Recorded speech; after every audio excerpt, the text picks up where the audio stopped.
एक ही दिन हुआ है, बल्कि 24 घंटे भी नहीं हुए और पूरे हिंदुस्तान का दिल ऐसा है जैसे टूट गया हो।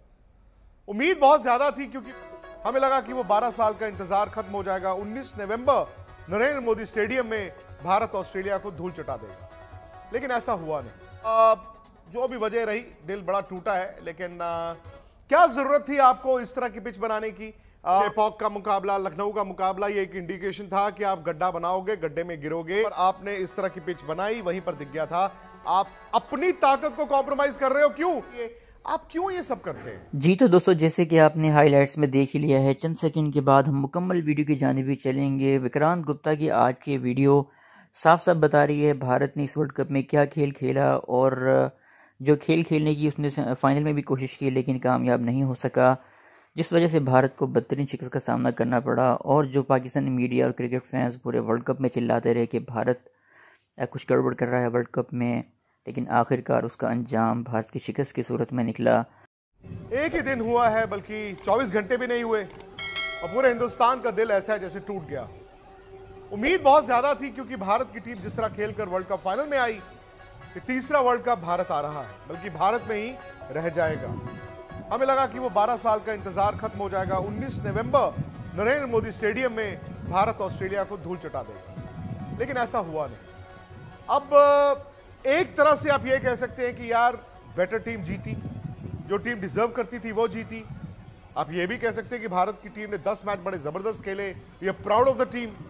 या फिर आप ये भी कह सकते हैं कि जब तक आप 100% जीत ना हो वर्ल्ड कप मिलता नहीं है। आप ये भी कह सकते हैं कि फाइनल में जरूर भारत गया, लेकिन वही पुरानी दिक्कत, वही पुरानी कमजोरी बार बार टीम के सामने आ जाती है। और इस टीम के लिए मतलब पिछले 10 साल से दिक्कतें क्या आ रही हैं कि 10 साल में भारत 5 आईसीसी फाइनल खेला है और सब एक तरफा हारा है।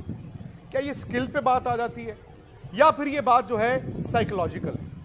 क्योंकि अगर इसी तरह हालात रहे तो भाई फिर अगला वर्ल्ड कप कब आएगा? क्या उसमें भी ऐसे ही होगा कि आप इतनी नजदीक जाएंगे, हाथ लगा के वापस आ जाएंगे? एक क्रिकेटर के नाते आपका दिल शायद फैन से ज्यादा टूटा हो, लेकिन ये हुआ क्या कल? तो सीखना पड़ेगा हमको कि कैसे किस तरीके से करें। बस एक स्टेप अवे रहते हैं। जिस तरीके से हम खेलते हैं 2014 में, मुझे याद है जब वर्ल्ड कप हम फाइनल हारे थे उधर श्रीलंका में, काफ़ी टाइम हताश रही थी हमारी टीम। उसके 2015 में हम वर्ल्ड कप जब गए थे खेलने उधर ऑस्ट्रेलिया, वहाँ पर हम 2015 में जब हारे उधर सेमीफाइनल से, मतलब बैक टू बैक हुआ काफ़ी उस टाइम पे। तो मुझे लगता है कि थोड़ा सा प्रेशर को हैंडल करना आना चाहिए प्लेयर्स को, और जो स्टेज में रहना है उसमें प्रेजेंट में रहना बहुत ज़रूरी है। कभी कभी हम टू फार अहेड सोचते हैं कि और पास्ट में चले जाते हैं, पर आई एम श्योर कि वो सारे प्रोफेशनल एथलीट हैं, they know how to do their best. बजू ऐसा नहीं है कि आपकी 2011 की टीम पर दबाव नहीं था। आप 7 में तो पहले दौर में टीम हार गई थी, 3 में फाइनल खेल के हारी थी, लेकिन क्या हुआ कि वो जो दिक्कतें थी उसको आप लोगों ने मतलब उसको ठीक किया। फिर आप 2011 में आए, उस वक्त भी तो उम्मीदों का पहाड़ था, पूरा हिंदुस्तान कहता था वर्ल्ड कप जीतना है। इस बार भी वैसे ही था, और मेरा तो ये मानना है कि ये ऊर्जा भी बनती है। लेकिन आपको लगता है कि नॉकआउट गेम्स में जो पिछले 10 साल में चल रहा है, ये ऊर्जा की बजाय इतना दबाव लेकर आता है, खिलाड़ी उस दिन उठते हैं, एक डेस्परेशन होती है पूरे मुल्क को जीतना जीतना जीतना, और आप ज्यादा कोशिश करते हैं और ज्यादा कोशिश के चक्कर में आपके हाथ पैर फूल जाते हैं? देखिए, दो चीजें हो सकती है उसमें। एक तो दबाव जो है वो आपको या तो बेस्ट बनाता है या फिर थोड़ा आपको दबा देता है, तो आपका जो बेस्ट है वो निकल नहीं पाता है। तो हमने सर्टनली देखा है कि इंडिया टीम ने डोमिनेट किया पूरे इस वर्ल्ड कप में, किसी भी टीम को सामने खड़े नहीं होने दिया। बट जब फाइनल आया तो फिर वो बड़ा मैच, जब रोहित जब तक खेल रहे थे मुझे लगा नहीं कि टीम किसी भी तरीके से किसी दबाव में है, फाइनल तक पहुंचे हो। और वैसी ही उम्मीद थी कि ये टीम जो है निडर टीम है और ये जीतेगी, और ये सबसे बड़ा शायद मौका था। और ऑफ कोर्स हमसे ज़्यादा जो है वो प्लेयर निराश होंगे, प्लेयर के मन में बहुत दुख होगा, बहुत उदास होंगे।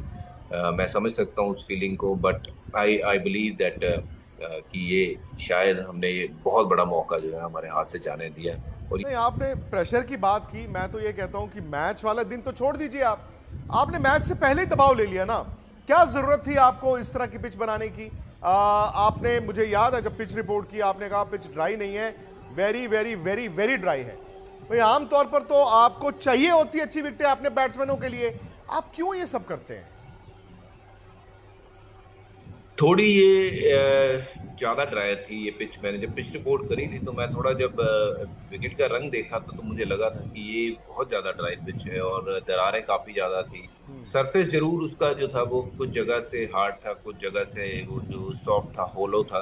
तो जब जो जहां मुझे लगता है जहां तक कि वो थोड़ा स्पिनर को मदद के लिए शायद बनाया गया हो। पर अब आपने कहा कि जब तक रोहित शर्मा खेल रहे थे तब तक ऐसा लग रहा था कि यार आप 350 रन बनाओगे, जो कि फाइनल में मेरा मानना है कि अगर 280 290 रन भी होते सुरेश तो ये मैच का नतीजा अलग होता। जब आपने 47 पर उनके 3 आउट किए भी, मेरा ये मानना था आर्टिफिशियल एक्साइटमेंट थी। हाँ, अगर वहां पर 1-2 और विकेटें गिर जाती तो शायद आप 240 डिफेंड कर लेते, लेकिन ऑस्ट्रेलिया तो जानता था ना एक पार्टनरशिप चाहिए, बस एक पार्टनरशिप लग गई वो जीत जाते। और शायद रोहित के पास उतने रन्स भी नहीं थे कि स्लिपें रखते। जडेजा के 1-2 ऐसी गेंदें निकली जो स्लिप में कैच हो सकता था, बट स्लिप तो थी नहीं। आपको लगता है कि 47 3 आउट पर भारत मैच में था, भारत जीत सकता था, या फिर आपको ऐसा लगता है सुरेश कि भारत जैसे ही रोहित शर्मा आउट हुआ वो नाजायज दबाव बाकी बल्लेबाजों ने अपने ऊपर ले लिया? क्या वो टर्निंग पॉइंट है इस पूरे फाइनल में अगर हम पीछे मुड़ के देखें? जो रन्स बने बोर्ड पे, आई थिंक 241 रन में आप वो प्रेशर नहीं बना सकते। जिस तरीके से 80 पे 3 जरूर गिरे उनके, लेकिन जिस तरह से बैटिंग करी ऑस्ट्रेलियन बैट्समैन ने, जो प्रेशर हम बोलते हैं कि कामनेस को जिस तरह से हैंडल किया और जो रोटेट करे थे स्ट्राइक, आई थिंक वो सबसे हाईलाइट ऑफ द गेम मैं कहूँगा। कि जब हम बैटिंग करने आए तो we were playing lot of dot balls थी, है ना सुरेश की शायद स्किल आपकी पूरी टूर्नामेंट में जबरदस्त रही है, तो स्किल के कारण नहीं हुआ, शायद वो मानसिक, जैसे मैंने कहा ना, साइकोलॉजिकल है। जब आप बड़ा मैच बना लेते हैं और उस बड़े मैच में आपको फियर ऑफ फेलियर आपके ड्रेसिंग रूम के बाहर टंगा दिखता है। आप देखिए बज्जू, आप रोहित शर्मा जो बैटिंग कर रहे थे श्रेयस अय्यर के आउट होने के बाद कैसे एकदम दुकान बंद हो गई। आप देखिए पूरी पारी में भारत ने कुल मिलाकर सिर्फ 13 चौके मारे, सिर्फ 13 चौके 3 छक्के, मतलब 50 ओवर में 13 चौके और 3 छक्के इंडिया के। और 10 ओवर के बाद आपको जानकर बड़ी हैरानी होगी कि भारतीय टीम ने पूरा सिर्फ 3 चौके लगाए, सिर्फ 3 चौके, मतलब 4 चौके। मतलब आप देखिए, आपने दुकान ऐसी बंद कर दी कि 10 से 20 और 20 से 30, यानी कि उन 20 ओवरों में जहां केएल राहुल ने आके थोड़ा रन रेट गिराया और फिर विराट पे भी उसका दबाव दिखा, भारत ने सिर्फ 72 रन किए हैं भजन, सिर्फ 72 रन 20 ओवर में।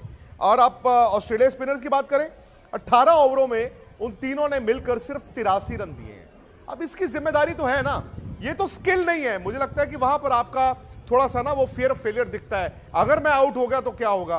और भाई मैच तो एक ही है, अगर मैं आउट हो गया वाली तो बात ही नहीं होनी चाहिए ना। अगर आप इतना बड़ा मैच खेल रहे हैं, चेपॉक का मुकाबला, लखनऊ का मुकाबला, ये एक इंडिकेशन था कि आप गड्ढा बनाओगे, गड्ढे में गिरोगे, क्योंकि आपके पास तो स्ट्रोक प्लेयर्स हैं। भारत तो चौके छक्कों पर खेलता है ना, बाकी टीमें फिर भी सिंगलें निकालती हैं। अब मानते हैं कि गड्ढा बनाया, गड्ढे में इंडिया गिर गया। देखिए, अब वापस पीछे की तरफ देखेंगे तो बहुत बार हमने ये बात करी भी है कि इंडिया के पास ऐसी बल्लेबाजी, ऐसी गेंदबाजी है जो किसी भी पिच पे किसी भी टीम को हरा सकती है। यही आपने बोला ना कि सोच मैदान से पहले जहां पर आपने इस तरह की पिच बनाई वहीं पर दिख गया था। आप अपनी ताकत को कॉम्प्रोमाइज कर रहे हो, क्यों? क्योंकि आपको लगता है दूसरे की वो कमजोरी है, बट आपने उसे भी मजबूत बना दिया। वजह रही, दिल बड़ा टूटा है, लेकिन अब कुछ किया नहीं जा सकता।